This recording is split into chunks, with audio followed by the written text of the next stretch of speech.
ሰላም ሰላም፣ ጤና ይስጥልኝ የኔ ውድ ቤተሰቦች፣ እንደምን ዋላችሁ? እንደምን አመሻችሁ? አለሁ እግዚአብሔር ይመስገን። እንግዲህ ዛሬ ቅመምዬ ከወንድሟ ጋራ ነው የመጣችው። እንደዚህ ሆነች ስላየሁሽ አም ሶ ሀፒ ቅመምዬ፣ እኔ ቆንጆ ማለት ነው። ያው በቀደም ብሩክ ሳይመታህ ለምን መታኝ ብለህ ያ ሁሉ ነገር ውስጥ ገባ። ማን አስፈራራ? ብቻ እንደተናገረው ማለት ነው። ያለ ስሙ ለምን ስም ሰጥተው እንደዛ ስል ለሱ ተቆርቁሪለት ወይም ማዝኝለት አይደለም ብላለች። አይደለ ቅመምዬ እኔ ቆንጆ ታይ እንጂ እና ለእኔንም ይቅርታ እንዲጠይቅ ለሱንም ለኦዲየንስንም ብላለች። ኤፋ እንግዲህ ያው በዛ ሲቹዌሽን ለመውጣት ነው እንደዛ ያልኩኝ አለ። ግን ደግሞ እኔ ኤፋ ማለት ነው የምርም ተመታህ ነው የዛን ቀን ተው፣ የምር አይደለም አንተ ራሱ ይቅርና ያው ድራማ እንደሆነ እኮ እናውቃለን። ግን በዚህ ላክን አታሳምነን። እኔ ልታሳምነኝ አችልም ኤፋ ወንድሜ ማለት ነው። ማለት ንግግር እኮ ያስታውቃል። ውሸት እንደው እኮ ነው ያስታውቅ ነበረ። እንትና ራሱ ያስታውቃል። ሄኖክ ንግግሩ ራሱ ያስታውቅ ነበረ ብሩክ እንዳልመታ ማለት ነው። ግን በማግስቱ ማስተካከል ወይም መናገር ትችል ነበረ ብዬ አስባለሁኝ። ሌሎቻችሁም ለነገርን አታርፍዱ ማለት ነው። እና አሁን እነሱ ሁሉ ባሄዱ ሳይናገር ነው የሄደው ማለት ነው። እና ያም ሆነ ይሄ ያው ይቅርታ ነው ዋናው። ይቅርታ ጠይቀዋል። ይቅር ለእግዚአብሔር ብለናል እኛ። መጀመሪያ ይቅርታ ስናደርግ በእውነት ከልባችን መሆን አለብን፣ እውነቱ ለመናገር።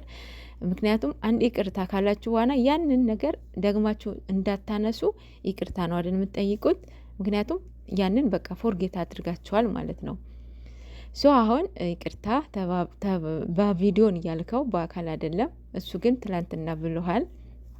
አሁንም ኤፋ ወንድሜ ቅመም እንደዛ ስትል የምር አይኖቹ ይናገራሉ። እውነቱ ለመናገር ማለት ትንሽ እንትን ያለው ይመስለኛል። ከሱ ሁለተኛ እንዳትገናኝ ብለዋለች። ቅመም የኔ ቆንጆ ማለት ነው። ቀላል ነው እንዴ መለያት? ቀላል ነው? ኧረ የኔ እናት ቅመም የኔ ቆንጆ መጀመሪያ ተረጋጊ። ሁለታችሁም ጊዜ ያስፈልጋቸዋል። አሁን ብሩክ እኮ ያ ሁሉ ግብድዬ ጥፋት ያጠፋው የነበረ እኮ እሱ አንቺ ከሱ መራቅ ስለማይፈልግ ነበረ። ግን በቃ ነገሮቹ እሱን ተጠመደበት ማለት ነው። እና አንዳንዴ የእውነት የምታደርጉትን ነገር ለሰዎች ነግራችሁ፣ ግን የግላችሁ ነገርን ለሰዎች መንገር የለባችሁም። ያ ሰው ነው ለእናንተ ጠላት የሚሆንባችሁ ማለት ነው። ግን አማክራችሁ የምታደርጉት ነገር፣ በራሳችሁ በኮንፊደንስ የምታደርጉት ነገር ይለያያል። አሁን ብሩክ እንደዛ ነው ያደረገው፣ ግን ልክ አልነበረም። ያው ሰው ነው፣ የማይሳሳት ሰው የለም ማለት ነው። ቅመምዬ የኔ ቆንጆ ይቅርታ ማድረግም ይቅርታ መጠየቅም ትልቅነት ነው። ጌታችን መድኃኒታችን አምላካችን ኢየሱስ ክርስቶስ ያ ሁሉ በደል ሲያደርሱበት የሚያደርጉትን ያቁምና ይቅር በሏቸው ብሎናል። ይቅር ይበለን እና ይቅርታውን ተቀበይ የኔ እናት የኔ ቆንጆ። አይኖ ነገሮቹን መጀመሪያ ያስተካክል ነው። አዎ ያስተካክል። ማን ነው አሁን አብሳላት ትላንትና የጨረሰች ይመስለኛል፣ የምትመጣ አይመስለኝም። ማለት ንግግሯም ያስታውቃል። እሱ እኮ አያፈቅራትም፣ እሷ ነች። እና እሷ ናት። በዚህ ያው በጅብ በቀደደው ውሻ ይገባል ይባላል አይደለ? ለዛ ነው እንጂ እሷ መቼም ያፈቅራትም መቼም ማለት ነው። ያው ብሩክ ያው እንትን አለበት ይሉንት አለበት ምናምን ነገር ነው። ይሄ ነው ያጠቃው ማለት ነው። እና ያም ሆነ ይሄ መቼም የሚያለያዩ ልጆች ናቸው፣ አይለያዩም። ቅመም አሁን ከሱ አትገናኝ እንዴ? የአንድ ሀገር ልጆች ናቸው እንዴ? የቡታጅራ ልጆች ናቸው። እንዴት ነው የማይገናኙት እንዴ? እና እንደዚያ ስትል ያው ሁለታቸው መማር ስላለባቸው ነው። ፍጼም እባክህ አሁን ማስተካከል ካቻልክ አሁን ባለህበት ሲቹዌሽን ላይ አይደለም። አይኖ የሁለቱም ማቀራረብ ነው፣ ግን ልክ አይደለም። እንደዛ አይደለም። እሱ ከዚህ እንትን ስሜት ለማውጣት ሌላ ሴት ማምጣት ነው ያንተ ስራ። ይሄ ፌር አይደለም። በእውነት ህይወት እያበላሸህ ነው ማለት ነው። ሌላው በጣም ያሳዘነኝና በጣም የገረመኝ ነገር አንድ እናት ለብሩክ ሲራገሙ እየሰማሁ ነበረ። እግዚአብሔር አምላክ ይቅር ይበሉት ማዘር፣ እርሶ ትልቅ ሰው ኖት። በዚህን ሰዓት ቆርበው አስቆርበው ያው የሚገቡ አስቀድሰው የሚገቡ ሰዓት ነው። እንዴት ነው ቲክቶክ ላይ ተቀምጠው በምንም የማያውቁትን ልጅ እንደዚህ የሚራገሙት? ለእርሶ ጥሩ ነው? ለልጆች ጥሩ ነው? እኔ በእርሶ ምንም አልልም፣ ግን እንደዚህ ብሎ ያስገደዱትን ሰው እርግማኑ ለእነሱን እንደሚሆን ነው። ምክንያቱም ብሩክ በምንም የሚደርስበት ምክንያት የለም። ይህን አክል ልጆት አይደል? ልጆትን አስድሮውታል። እምቢ ብሎ ነው ወይስ እንዴት ነው ይሄ ሁሉ እርግማን? እግዚአብሔር ሆይ ይቅር በለን ማርያምን። ህዝቡ ሞት እንዳለ ረስተዋል ብሏል ትላንት እሱ ራሱ ማለት ነው። ማርያምን አሁን እኝናት ፎሎ ፈልጋችሁ ነው ወይስ ምን ፈልጋችሁ ነው እንደዚህ በይ እንደዚህ ተናገሪ በይን ያላችኋት? የእውነት አትልም። በዚህ እድሜዋ ቆርባ አስቀድሳ የምትገባበት ሰዓት እንዴት እርግማን ላይ ትቀመጣለች?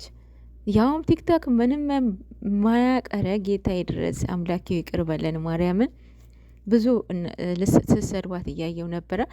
እናታችሁን አትሳደቡ። እንደዚህ አይነት ሰው ነው አሁን ሙሽዬን እየዘቀዘቋት ያሉት። አስባችሁታል? አሁን ለቅመም እያዝነው ነው። አላዘውንም እኮ አያችሁ አይደለ?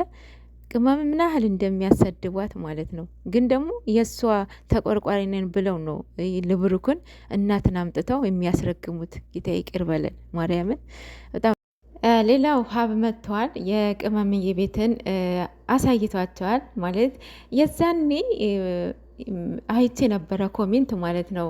የሙሽዬ ቤት ሰርፕራይዝ ያደርጋት ማለት ነው።